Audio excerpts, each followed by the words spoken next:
Seigneur, je viens te rendre grâce et célébrer ta fidélité. Toi qui il a plu dans ton amour de me faire accéder aux merveilles de ta grandeur et me faire jouir de l'expression vivante et puissante de ton intarissable bonté.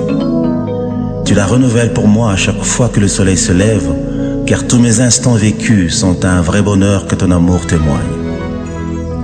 Tu me fais marcher sur un chemin tout tracé, où ta main percée répand sur moi ton sang versé, selon le dessein de ta souveraineté. Au travers des vallées et montagnes, sous les vagues agitées par le vent de l'adversité, au milieu des moqueurs et entre les pièges ouverts des traîtres, tu me conduis, Seigneur. Tu es le fidèle ami de mon existence qui m'entoure de son attention divine, le compagnon de parcours qui ouvre la marche et me précède sur le chemin d'une randonnée unique à notre alliance. Tu es le divin protecteur qui m'a arraché du filet de la mort, car le puissant gardien de mon âme, c'est toi, Seigneur. Tu as posé ta main dans l'affaire et changé les cours d'un événement qui avait programmé l'irréparable. Le sombre nuage lugubre s'est dissipé et le sarment qui séchait a de nouveau fleuri, nourri par la sève de vie qui fait rayonner les âmes de tous les rachetés. Ta fidélité a dépassé le calcul des tombeurs des justes, des traîtres qui ont des pierres à la place du cœur, de ceux qui vivent pour détruire, mais sans moyens efficaces pour réduire les saints que tu as établis, car le soutien des âmes sauvées, c'est toi l'invincible roi. Laisse mon âme célébrer ta fidélité. Laisse mon âme chanter ta gloire, fidèle ami, toi qui as écouté les cris des saints et la voix de ton Église et qui a étouffé les élans du destructeur. Merci Jésus. Oui, je viens, Seigneur. Je viens te laisser écouter mon âme qui se déverse devant toi, même si mes mots n'ont pas la force requise pour bien le faire. Cependant, en dépit de mes insuffisances, je ne saurais me taire, car tu jouis du fruit de mes lèvres qui exaltent ta grandeur et confesse ta seigneurie. Je suis l'ami de ton cœur qui prend son vol sur les ailes de ton amour, à la rencontre de l'ineffable et de l'inédit, car dans ta gloire, tout se renouvelle. Tu es l'artisan de la vie qui demeure et du bonheur qui ravit, toi le bienfaiteur de ceux qui espèrent. Les notes d'espoir qui découlent de ta sainte présence rassurent nos élans intérieurs et profonds. Ta voix est un devoir qui pourvoit au grand besoin de voir en toi le roi de gloire. Te connaître, ô divin maître, c'est comme naître en ton être pour jouir de bien-être qui pénètre au-delà du sens et de la raison. T'aimer ne restera plus jamais un simple mot, mais une raison d'exister qui fera couler ma vie dans les entrailles de ta miséricorde. Te dire je t'aime ne vaudra jamais tes preuves d'amour qui se déversent comme un flot sur les sentiers de ma vie. Mais ce qui importe pour moi, c'est de sentir exhaler en moi le bon parfum de ta vie, Jésus. T'avoir pour Seigneur et Maître est plus que tout ce que l'existence peut me proposer de bien. Avec toi, mes moments perdus sont les instants les plus riches, ô suprême bonté. Tu donnes à la perfection et à l'excellence la force de leur expression, car la source de la connaissance, c'est toi, Seigneur Jésus. La sublime origine du savoir, c'est encore toi, profondeur de la sagesse. Je voudrais marcher à tes pas vers les horizons sans fin, à la rencontre de la vraie vie que tu es, au sommet du bonheur parfait que tu as, dans le sein de l'éternité que tu es. Je veux demeurer ici et te dire aussi que ce bruit de ton cœur qui résonne en moi détermine la perfection d'une communion solide et intense qui plonge ses racines dans la terre de l'amour éternel. Alléluia. Tu es l'identité de l'amour, l'inaliénable amour qui porte en son sein les marques de ta divinité et l'emblème de ta fidélité. Tu es le Dieu de la justice qui répand sur ses traces la semence de l'équité et de la droiture, toi la lumière qui anime l'univers. T'entendre dire, te voir agir, te sentir en moi en respirant tes délices, fait le décor d'une ambiance céleste et intime que me rassure que tu m'aimes. Te laisser faire et accomplir ce que tu désires réaliser en moi n'a rien de comparable, car ta volonté, Seigneur, est comme une nourriture qui me donne la force de vivre pour continuer à croire et à t'adorer. Seigneur Jésus, je veux être celui que tu peux paître en faisant connaître la joie de renaître en toi, afin de transmettre ce précieux bien-être à la génération de ceux qui veulent être sans paraître. Je viens m'asseoir à tes pieds et me reposer en ton sein, divin Maître, afin de nourrir mon âme de tes merveilles et faire briller mon esprit par l'éclat de ta beauté. C'est dans ce que tu es que je trouve ce que je puis, C'est dans ce que tu as que je vis ce que je suis. Si les signes pouvaient traduire et si les mots pouvaient tout dire, je t'aurais peint le tableau d'une existence avec en toile de fond les couleurs rassurantes d'une vie restaurée. Je t'aime, Seigneur. Ma seule façon de t'aimer, c'est de t'exprimer la chaleur de mon amour que mon âme ne peut contenir, que mon cœur ne peut retenir, dont l'élan ne peut tarir. Et la vie qui se libère d'un amour que tu génères est plus que la ferveur d'un volcan en chaleur. C'est plus qu'un torrent qui se déverse sous les flancs des montagnes rocheuses et qui répand ses eaux vers le lieu de sa demeure. Seigneur, tu as été avant d'être, car tu t'appelles Je suis. Et tu as vécu avant de naître, car tu es éternel. Tu agis avant de parler, et quand tu parles, l'accomplissement est plus qu'une évidence. Lorsque vint le moment où tu fus introduit au milieu des hommes, la nature et ses lois furent perturbées, car tu fus précédé ta randonnée royale par les signes et les prodiges. La terre et ses régions inférieures désemparées, car la vie a vaincu la mort dans ses retranchements macabres. La mer et ses flots imperturbables ont perdu leur orgueil légendaire, car tu as marché sur les eaux et arrêté les vagues déferlantes de la mer. Le vent, déjà sans repère dans sa nature, se fit serviteur du grand roi que tu es. Si les hommes n'avaient pas les yeux pour voir, la nature, elle, a reconnu son créateur et s'est soumise à sa puissance. Le temps institué a véritablement fait son décompte, et sans s'arrêter, il a simplement remis son compteur à zéro. Le calendrier des hommes venait d'être sensiblement revu, car le jour de ta naissance a été scellé par une alliance universelle comme l'an zéro, pour signifier à toutes les générations que rien ni personne ne peut venir avant toi, Seigneur. Le monde a dès lors évolué à double vitesse. Il a été conduit par les lois de la nature, mais aussi par la puissance surnaturelle de celui que tous les saints adorent, Jésus-Christ, le Seigneur de l'univers. Monde que tu as créé et tu as institué l'ère des miracles, des prodiges, par la puissance de ton nom que les rachetés ont reçu en héritage.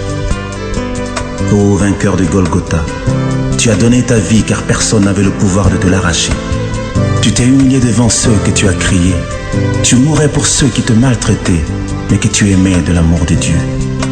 Jamais l'histoire des hommes n'avait inscrit dans ses annales les prouesses d'un saint qui donne sa vie pour les méchants de ce monde, d'un juste qui répand la pureté de son âme pour aimer jusqu'à la mort les incirconcis d'une génération en perdition, de Dieu qui s'est fait homme pour aménager aux hommes une place dans la divinité, d'un roi glorieux qui abandonne son trône pour les mécréants de la terre en mourant comme un voleur et portant jusqu'au sépulcre l'opprobre d'une mort honteuse, la mort de la croix.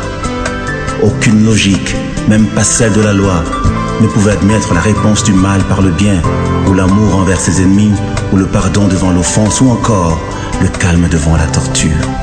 Aucun cœur n'était créé pour supporter l'adversité au-delà des limites du supportable, mais tu as, Seigneur, porté le cœur de Dieu, et tu as sémé le grain de ton amour dans le champ de la haine et de la méchanceté des hommes. Tu as laissé sur la terre, et pour les hommes de toutes les générations, des traces ineffaçables qui ont planté pour l'éternité le décor du divin parmi les humains, des vestiges vivants qui annoncent qu'il était une fois Dieu visita la terre. Et sur le bois du calvaire, tu portais en ton sein toute l'humanité rachetée, lui faisant participer à ta mort et à ta résurrection en vue de l'établir dans ta gloire éternelle et lui faire jouir de toutes les bénédictions spirituelles dans les lieux célestes. Le sang de l'alliance a coulé, le sang de Dieu s'est répandu, et la vie de Dieu désormais à la portée de tous les rachetés du monde, car le sang c'est la vie, et l'âme de la chair est dans le sang. Tu as réalisé ce que Dieu seul pouvait accomplir et scellé l'alliance pour une randonnée glorieuse et éternelle. Si au jour de Josué le soleil s'est arrêté sur Gabaon, en ce jour-là, Golgotha, le soleil a fui et a disparu pendant 3 heures, car le véritable soleil s'éteignait pour 3 jours. Et les ténèbres couvrirent toute la surface de la terre, car la lumière de vie, pour un temps, s'est éteinte. Les rochers qui entouraient la ville volaient en éclats, car le véritable rocher des âges donnait sa vie. Le monde connut un profond bouleversement. La terre trembla, ouvrit ses entrailles et laissa sortir vivants les saints qui étaient morts, car ils ont rencontré dans leur séjour mortuaire la résurrection et la vie. Et pendant que le voile du temple se déchirait, les cieux s'ouvraient en même temps et le sanctuaire béni de Dieu se rendait disponible à la race élue. Les trompettes des anges retentissaient au ciel, le Père se leva de son trône sous forme d'une lumière éblouissante qu'aucun œil ne peut voir pour agréer le sacrifice de son Fils. La muraille d'inimitié qui nous séparait de Dieu tomba. Les anges entonnèrent à l'unisson des cantiques d'allégresse et de victoire en l'honneur de l'agneau immolé. Tous les saints vivants au ciel se prosternèrent et se cachèrent le visage devant la gloire manifestée de Dieu. Tu as tourmenté le diable et son armée et tu as déstabilisé le royaume des ténèbres. Tu as brouillé le radar du destructeur et renversé les fondements du péché et de la mort. Tu as rétabli les bases et le fondement de nos vies décimées. Tu as éclairé par ta lumière les repères obscurs de notre existence et d'un éclat nouveau, tu nous fais briller dans ta splendeur. Tu as ouvert pour une marche de victoire le chemin de la gloire, le long duquel tu plantes l'assurance du salut qui nous... Qui parmi les hommes pouvait vaincre la mort? Quelle créature, même parmi les anges, pouvait anéantir puissance du péché? Qui parmi les rois et les princes pouvait autant marquer l'univers et se placer au centre des événements, au cœur des circonstances comme toi, Seigneur, le véritable noyau de la vie? Et désormais, tous ceux qui aspirent à l'éternité n'ont de repère qu'en toi. Tous les grands enjeux de l'humanité ne trouvent une issue véritable qu'en toi. Toutes les questions du monde n'ont de réponse qu'en toi, pourvu que les hommes de ce siècle le sachent et qu'ils accourent vers la source de leur bonheur que tu es. Tu es sorti vivant d'une terre qui n'était pas structurée pour te contenir. Tu as rencontré la mort dans ses demeures. Tu lui as ravi les clés du séjour de mort et tu as rendu libres toutes les victimes que l'aiguillon de la mort avait frappées. Tu venais de publier le décret qui mettait fin au règne des ténèbres et ouvert pour l'humanité rachetée une ère nouvelle. La puissance de la résurrection t'a ramené vivant de là où tous ceux qui sont nés de femmes sont restés captifs, jusqu'à ce que tu viennes accomplir ce qui était prévu dès les origines. Tu as quitté la terre comme tu y étais entré, c'est-à-dire par la voie d'un prodige. Tu as traversé physiquement les cieux pour regagner la demeure de ta majesté et occuper le trône de ta grandeur, et les cieux célébrèrent ta victoire. Les forces des ténèbres se sont liguées, la vallée de la mort aménagée pour une randonnée funèbre. Cependant, ton veto s'est opposé au dessein cynique de l'enfer, car le dernier mot t'appartient. Le breuvage mortel a répandu ses traits nocifs dans mes entrailles et entamé l'œuvre de la destruction. Mais gloire soit rendue à toi qui contrôle toutes choses. Tu m'as souverainement rendu la vie afin que je vive essentiellement pour te faire plaisir, vivre pour t'aimer, vivre pour te célébrer encore et toujours. Tu es digne d'occuper le trône de mon cœur et de remplir mon être profond, d'être celui vers qui se porteront tous les désirs de mon âme et pour qui je passerai tous mes jours sous le soleil.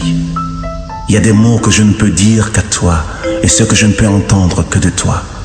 Comment ne pas aimer l'amour qui se fait aimer et qui déploie toutes ses vertus pour demeurer ancré dans les racines d'un cœur planté en toi? Comment ne pas enlacer l'amour incarné, vivant et parfait, qui manifeste toutes ses tendresses dans l'intimité de nos cœurs attachés pour la vie? Comment ne pas se réjouir d'un bonheur si réel, si puissant et si vrai, qui se vit mieux qu'il ne se raconte? L'histoire de notre alliance est pareille à une merveille que tu as inscrite dans les annales de l'éternité et qui ressemble aujourd'hui à une légende. Je suis issu du tronc de l'arbre de vie et planté comme une vigne de l'Éternel pour servir de signe de présage à cette génération et porter les fruits qui seront servis à la table du roi aux noces de l'agneau sous les airs de l'adoration. J'aime t'adorer, Seigneur, et proclamer ton amour, car c'est pour cela que tu m'as introduit sur la terre, vivre pour t'aimer et annoncer aux hommes que tu as créés que tu es Seigneur, digne de notre louange.